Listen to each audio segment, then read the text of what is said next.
आज त्याचं गौरव करण्यासाठी सुंदर संगीताच्या द्वारे बहिणीने गायलेलं गीत त्याबद्दल प्रभूचे मनापासून आभार मानतो.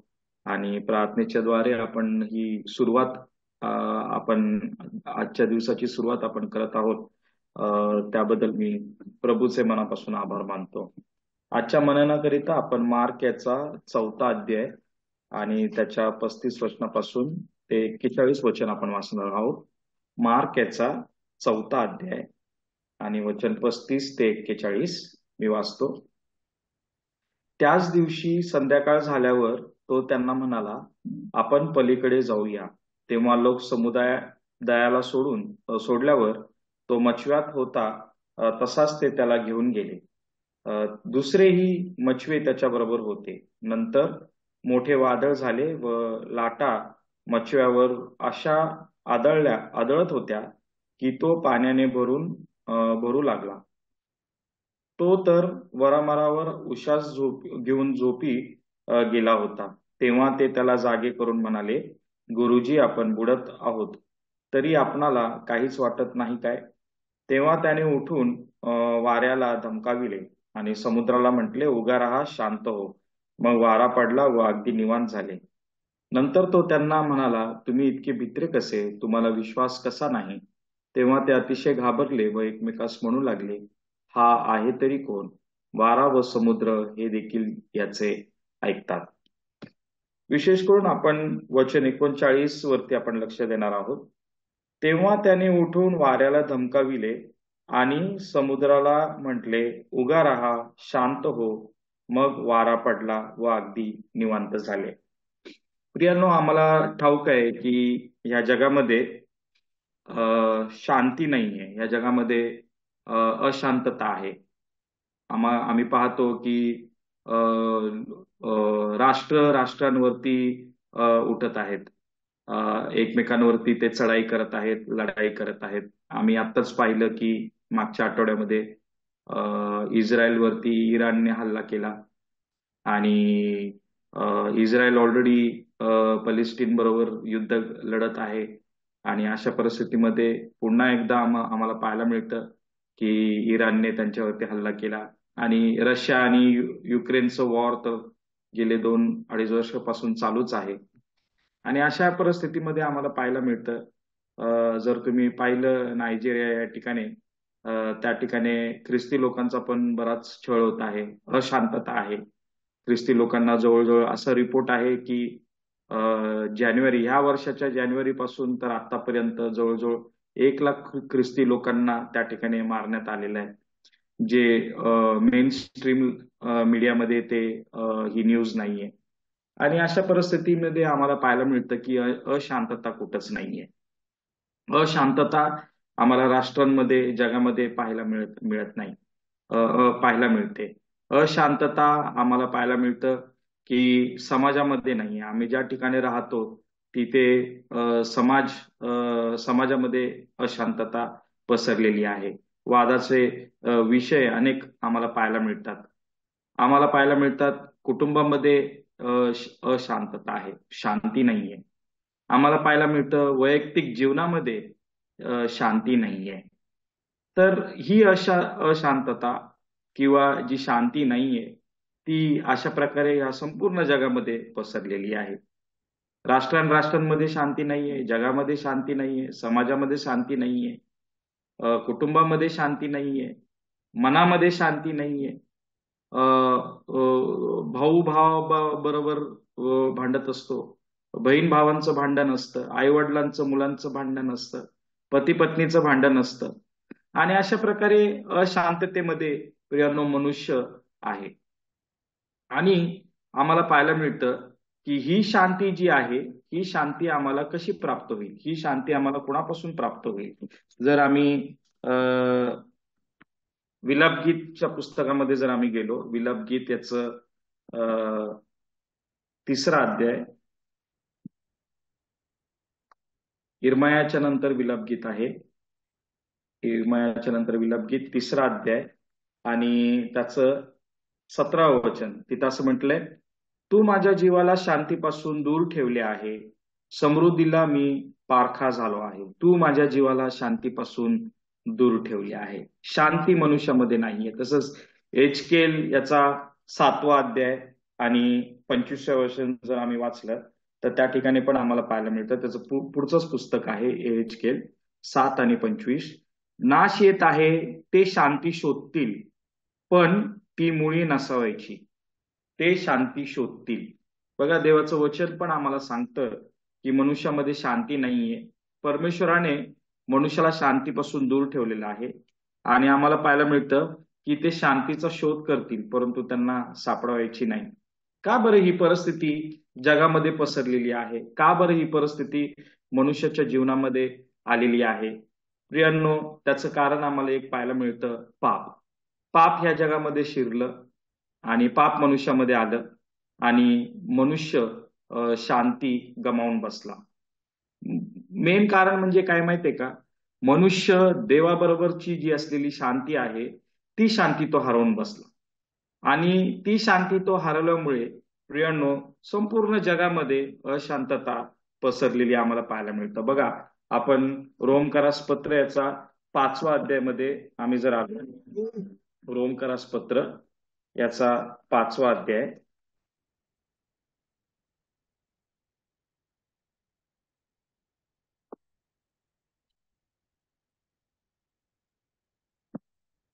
आणि त्याचं 10वं वचन.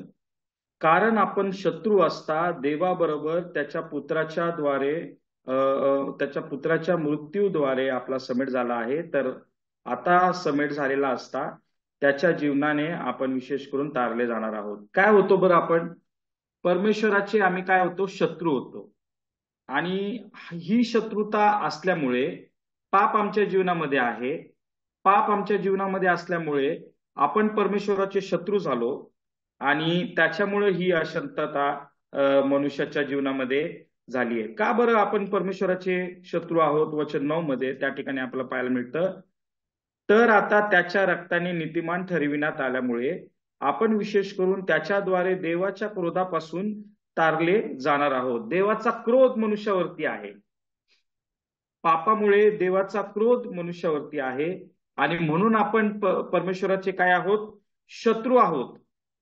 मग कोण आम्हाला ह्या परिस्थितीमधून सोडू शकतं? कोण असा आहे की ह्या परिस्थितीमधून, ह्या जी अशांतता आमच्या जीवनामध्ये आलेली आहे, परमेश्वराचा जो क्रोध आमच्यामध्ये आहे आणि परमेश्वराचा क्रोध आल्यामुळे प्रियांनो आम्ही परमेश्वराचे जे शत्रू झालेलो आहोत आणि ह्या परिस्थितीमधून आम्हाला कोण सोडवल? जो स्वतःच शांती आहे तो सोडू शकतो. नंबर 1, जो स्वतः शांती आहे, ज्याच्या स्वतःमध्ये शांती आहे, तोच आम्हाला ह्या परिस्थितीमधून सोडू शकतो. नंबर 2, जो आम्हाला ज्याने ज्याने ही शांती मिळवलेली आहे तोच आम्हाला ह्या परिस्थितीमधून सोडू शकतो. ज्याने ज्याने काय केलेली आहे? ही शांती हासिल केली आहे, मिळवलेली आहे, तोच आम्हाला ह्या परिस्थितीमधून आम्हाला तो सोडू शकतो. आणि नंबर 3, जो स्वतः शांती आहे, ज्याने ती शांती मिळवलेली आहे आणि त्याला दुसऱ्यांना शांती देण्याची इच्छा त्याच्या मनामध्ये आहे, प्रियांनो, असाच आम्हाला ह्या परिस्थितीमधून किंवा ही जी शांती आहे तो ती शांती आम्हाला देऊ शकतो. मग कोण आहे तो?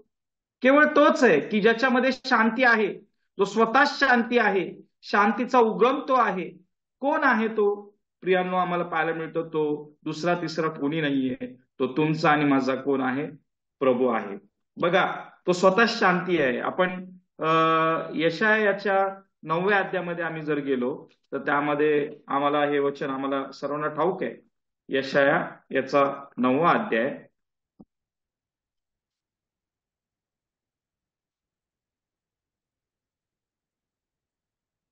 आणि त्याचं 6वं वचन.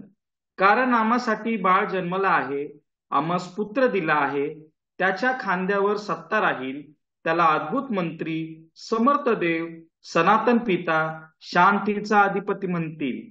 बघा, तो कोण आहे? तो शांतीचा अधिपती आहे, तो शांतीचा राजा आहे, तो त्याच्यामध्येच शांती आहे, तो स्वतः शांती आहे आणि म्हणून तो हा शांती देऊ शकतो. आणि हे हा बाळक कोण आहे, कुणाविषयी म्हटलेला आहे? हा बाळक प्रियांनो हा प्रभू ख्रिस्त आहे, जो जन्माला येणार होता. 2000 वर्षांपूर्वी तो जन्म त्याने घेतला आणि ह्या जगामध्ये ती शांती त्याने दिलेली आहे. आणि तो काय आहे? तो शांतीचा अधिपती आहे. बघा लूक याचा दुसरा अध्यायामध्ये जर आम्ही गेलो, लूक याचा दुसरा अध्याय आणि त्याचं 11 वचन जर आम्ही पाहिलं, लूक याचा दुसरा अध्याय आणि त्याचं 11 वचनापासून जर आम्ही पुढे वाचलं तर तिथं असं म्हटलंय, तीही की तुमच्यासाठी आज दाविदाच्या गावात तारणारा जन्मला आहे, तो ख्रिस्त प्रभू आहे. आणि तुम्हास खून ही की बाळकाने गुंडाळलेले व गव्हाणे ठेवलेले एक बाळक तुम्हास आढळेल. इतक्यात स्वर्गातील सैन्याचा समुदाय त्या देवदूताजवळ अकस्मात प्रगट झाला आणि देवदूत देवाची स्तुती करीत म्हणाले, ऊर्ध्वलोकी देवाला गौरव आणि पृथ्वीवर वर ज्यांच्यावर त्याचा प्रसाद आहे त्या मनुष्यात शांती असो. बघा प्रियांनो, हा बाळक जो आहे ज्याने जन्म घेतलेला आहे, हा बाळक कोण आहे? तो ख्रिस्त प्रभू आहे, तो प्रभू ख्रिस्त आहे, तो तारणारा आहे, तो तुमचा आणि माझा उद्धारकर्ता परमेश्वर आहे, जो शांतीचा अधिपती आहे. आणि ज्यावेळेस त्याने ह्या जगामध्ये जन्म घेतला प्रियांनो, त्यावेळेस आम्हाला पाहायला मिळतं स्वर्गातील देवदूत ह्या जगामध्ये आले आणि त्यांनी ही अशी साक्ष दिली की ऊर्ध्वलोकी देवाला गौरव असो आणि पृथ्वीवरील ज्याच्यावर म्हणजे ज्या मनुष्यावर प्रसाद झालेला आहे तो त्या मनुष्याला काय मिळो? शांती प्राप्त हो. ही शांती प्रभू ख्रिस्तामध्ये आहे. आणि ही शांती जी आहे मनुष्य रूप ह्या नात्याने जर आम्ही जर विचार केला ना प्रियांनो, त्याने ही शांती मिळवलेली आहे. बघा कशी मिळवलेली आहे. आम्ही जर कलसेकरास पत्र याचा पहिला अध्याय, कलसेकरास पत्र याचा पहिला अध्याय आणि त्याचं 19 आणि 20 वचन वाचूया. कलसेकरास पत्र पहिला अध्याय 19 आणि 20. कारण त्याच्या ठाई सर्व पूर्णता वसावी आणि त्याच्या वधस्तंभावरील रक्ताच्या द्वारे शांती करून त्याच्याद्वारे जे काही आहे ते सर्व, ते पृथ्वीवरील असो किंवा स्वर्गातील असो, त्याचा स्वतः बरोबर त्याच्याद्वारे समेट करावा, हे पित्याला बरे वाटले. प्रियांनो, कशी ही शांती प्राप्त करून दिलेली आहे बघा. तिथे वचन 20 मध्ये काय म्हटलंय? त्याच्या वधस्तंभावरील रक्ताच्या द्वारे, प्रभू ख्रिस्ताने सांडलेल्या त्या रक्ताच्या द्वारे, त्याने अर्पण केलेल्या त्या रक्ताच्या द्वारे प्रियांनो तुम्हाला आणि मला काय झालेली आहे? मिळालेली आहे शांती, मिळालेली आहे. आमच्या प्रभूला ही शांती देण्यासाठी प्रियांनो त्याला ते रक्त त्याला सांडावं लागलं, त्या वधस्तंभावरचं मरण त्याला सहन करावं लागलं, ते ह्या जगामध्ये त्याला यावं लागलं, ह्या जगामध्ये येऊन मनुष्य रूप त्याला धारण करावं लागलं. मनुष्य रूप धारण केलं एवढंच नाही तर प्रियांनो आम्हाला पाहायला मिळतं की ह्या जगामध्ये त्याने त्या जे काही निंदा नालस्ती आहे ती त्याला सहन करावी लागली. त्याच्या डोक्याच्या मस्तकावरती काट्याचा मुकुट त्याला घालण्यात आला, त्याच्या हातापायामध्ये खिळे ठोकण्यात आली, त्याच्या कुशीमध्ये भाला बुसकण्यात आला आणि प्रियांनो त्याला रक्त सांडावं लागलं. आणि त्या सांडलेल्या रक्ताच्या द्वारे प्रियांनो आम्हाला पाहायला मिळतं की हा समेट झालेला आहे. देवाबरोबरचा आणि तुमचा आणि माझी जी शत्रुता होती, ती शत्रुता त्याच्यामुळे त्या पापामुळे परमेश्वराबरोबर आमची शत्रुता झाली होती आणि त्याच्यामुळे आम्ही ती आमच्या जीवनामध्ये अशांती पसरलेली होती. परंतु प्रियांनो आम्हाला पाहायला मिळतं की प्रभू ख्रिस्ताने त्या वधस्तंभावरती आपला प्राण देऊन ती शांती मिळवलेली आहे. कशी मिळवली आहे बघा. त्याच 20व्या वचनामध्ये त्याने रक्त सांडलं आणि त्याच्याबरोबर त्याच्याद्वारे समेट करावा, हे पित्याला बरे वाटले. पित्याला त्याने बरं वाटण्यासारखं काम केलं, पित्याच्या इच्छेप्रमाणे त्याने केलं. पित्याची इच्छा होती की त्या पुत्राचं त्या वधस्तंभावरती त्याला अर्पण करण्यात यावं. पित्याला इच्छा होती, पित्याची इच्छा ती होती बरं का. यशायाच्या 5व्या अध्यायामध्ये 53व्या अध्यायामध्ये आम्हाला त्या ठिकाणी आणि 5व्या वचनामध्ये आम्हाला त्या ठिकाणी आम्हाला पाहायला मिळतं. यशाया 53.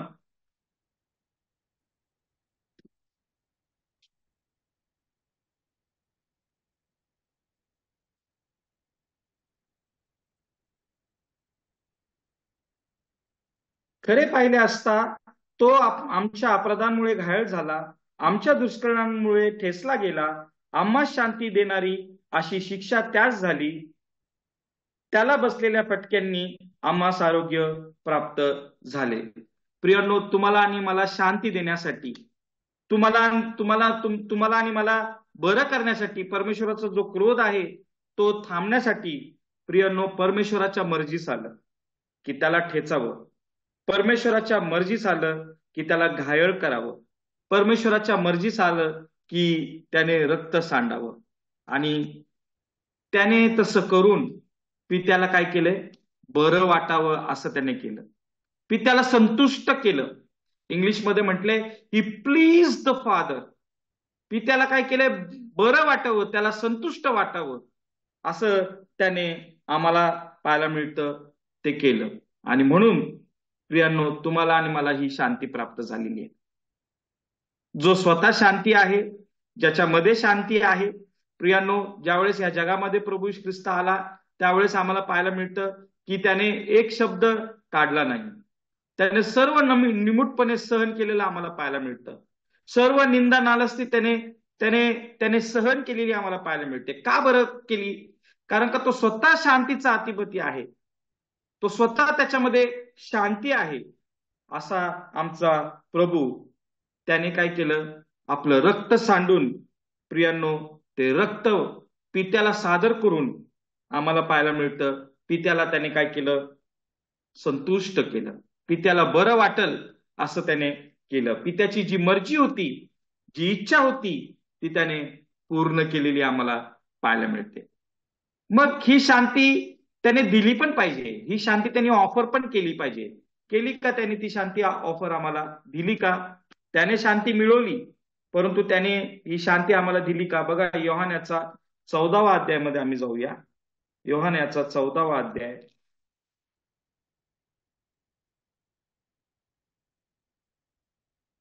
आणि 27व वचन. तो म्हणतो, मी तुम्हास शांती देऊ ठेवितो, मी आपली शांती तुम्हास देतो. जसे जग देते तसे मी तुम्हाला देत नाही. तुमचे अंतःकरण अस्वस्थ अथवा भयभीत होऊ नये. मी जातो आणि तुम्हाकडे येईल. असे जे मी तुम्हाला सांगितले ते तुम्ही ऐकले आहे. माझ्यावर तुमची प्रीती असती तर मी पित्याकडे जातो, म्हणून तुम्हाला आनंद वाटला असता, कारण माझा पिता माझ्यापेक्षा थोर आहे. बघा, ही शांती तो ऑफर करू इच्छितो. ही शांती तो तुम्हाला आणि मला देऊ इच्छितो. त्या ठिकाणी काय म्हटलंय की मी तुम्हाला शांती देऊन ठेवतो. ऑलरेडी दिलेली आहे प्रियांनो, ऑलरेडी ती मनुष्याच्या पॉकेटमध्ये आहे. परंतु त्याला ती शांती घ्यायची आहे, त्याला ती शांती स्वीकारायची आहे. तुम्ही आणि मी, आम्ही जे प्रभूमध्ये आहोत, ज्यांनी प्रभूचा स्वीकार केलेला आहे, ती शांती तुम्हाला आणि मला ऑलरेडी प्राप्त झालेली आहे. आणि अशी शांती जसं जग देतं ती शांती नाही. परंतु प्रियांनो, आम्हाला कशी शांती प्राप्त झालेली आहे? प्रभू ख्रिस्ताची शांती प्राप्त झालेली आहे. देवाची शांती आम्हाला प्राप्त झालेली आहे. जो देव, जो स्वतः शांतीचा अधिपती आहे, त्याची शांती आम्हाला प्राप्त झालेली आहे. दुसऱ्या मनुष्याची नाही, दुसऱ्या कोणत्याही व्यक्तीची नाही, परंतु स्वतः प्रभूची शांती तुम्हाला आणि मला प्राप्त झालेली आहे. त्याची इच्छा आहे की ही शांती सर्व मनुष्य जातीला प्राप्त व्हावी. म्हणून तो काय म्हणतो की ही शांती मी तुम्हाला दिलेली आहे. ऑलरेडी आमच्या बॅगमध्ये आहे, ऑलरेडी आमच्या पॉकेटमध्ये आहे. ते आम्हाला काय करायचंय, घ्यायचंय. इथं कोणी आहे का की त्यांना ही शांती अजून त्यांच्या मनामध्ये नाहीये, की त्यांना असं वाटतं की माझं जीवन अशांततेमध्ये आहे? त्याचं कारण एकच आहे, पाप. आणि त्या पापाचा प्रश्न प्रभू ख्रिस्ताने ऑलरेडी सोडवलेला आहे. त्याने त्या पापाचं जे मोबदला आहे, त्या पापाची जी शिक्षा आहे, परमेश्वराचा जो क्रोध आहे, तो क्रोध त्याने त्या वधस्तंभावरती घेतलेला आहे. आणि त्याने काय केलेलं आहे, आपलं रक्त सांडलेलं आहे. पित्याला त्याने संतुष्ट केलेलं आहे. त्याने ती शांती मिळवलेली आहे. तो स्वतः शांती आहे. त्याने ती शांती मिळवलेली आहे आणि तो ती शांती तुम्हाला आणि मला देऊ इच्छितो. आमच्यामध्ये कुणी असेल की त्याला अजूनही शांती प्राप्त झालेली नसेल, तर प्रियांनो, प्रभू ख्रिस्ताकडे या. ती शांती तुम्हाला मिळेल, तो देईल. ती शांती त्यांनी ऑलरेडी देऊ केलेली आहे आणि ती शांती आम्हाला फक्त स्वीकारायची आहे, घ्यायची आहे. आणि कशी शांती प्राप्त होईल माहितीये का? कसं, बघा, स्तोत्र 65 आणि वचन 7, स्तोत्र 65 आणि वचन 7 आपण वाचूया.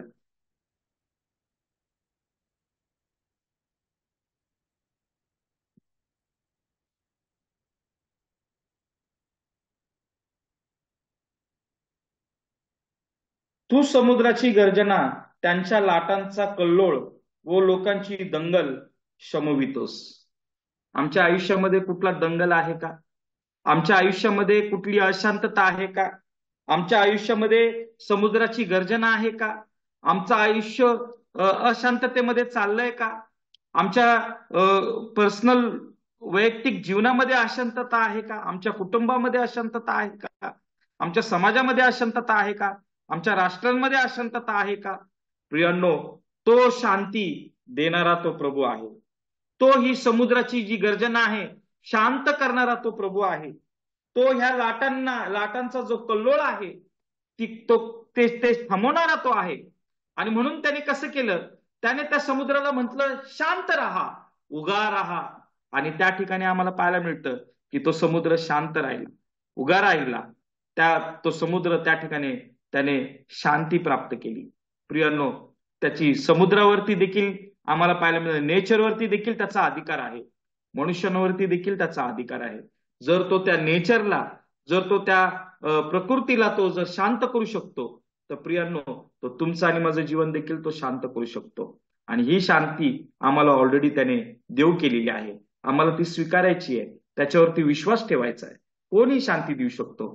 तो जो स्वतः शांतीचा अधिपती आहे, तो ज्याने ती शांती मिळवलेली आहे, तो जी शांती तो आम्हाला देऊ शकतो, त्याने ही शांती आम्हाला दिलेली. या आपण ह्या प्रभूचे आपण मनापासून आभार मानूया आणि त्याच्या थोर नावाला धन्यवाद देऊया. धन्य येशू.